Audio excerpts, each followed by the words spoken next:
is it possible that TikTok had enough data, could get enough data on me that you could use artificial intelligence and your algorithms and machine learning to write an algorithm that could persuade me to change how I view a policy issue? Does that possibility exist? The way we look at it... 30,000 feet, we're on a sprint. I will stay very high level. Okay, the way we look at it is our users come in and express whatever views they want. What is shocking to me is the shared source code between TikTok in the United States and the CCP-centered DOIN. The Citizen Labs report says that many of the functions and classes were identical, and that the differences in behavior between TikTok in the United States and Douyin in China are slight changes in hard-coded values. Incredibly, specific censorship parameters from Douyin are present in TikTok, but just turned off. The authors say that for unknown reasons, the parameter variable itself is preserved. So while Citizen Lab may have been afraid to say the obvious conclusion, Mr. Chu, I am not. TikTok's source code is riddled with backdoors and CCP censorship devices.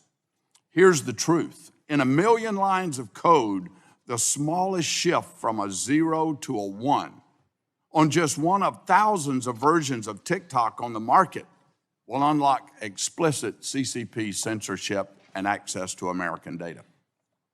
Mr. Chu, as CEO of TikTok, why have you not directed your engineers to change this source code? Have you directed them to change the source code? Like what we are offering and Yes my fourth commitment? Have you directed them to change that source code? Congressman, if you give me a bit of time to just No, explain I don't. It's a yes or no question. Have you directed your engineers to change that source code? I'm not sure I understand. Why are you allowing TikTok to continue to have the capacity for censorship, and yet you claim here that you don't?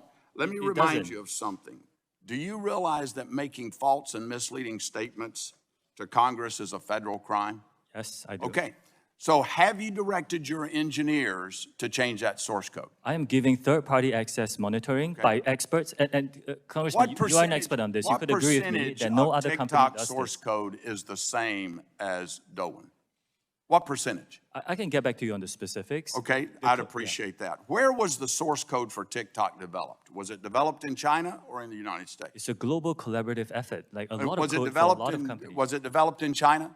Some of it? Some of it is. Okay, Ed. Can you tell me right now, can you say with 100% certainty that TikTok does not use the phone's camera to determine whether the content that elicits a pupil dilation should be amplified by the algorithm? Can you tell me that? We do not collect body, face, or voice data to identify our users. We do not. You don't?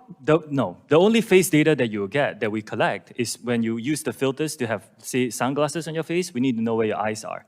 And Why do you need to know what the eyes are if you're not seeing if they're dilated? And that data is stored on your local device and deleted after use if you use it for facial. Again, we do not collect body, face, or voice data to identify our users.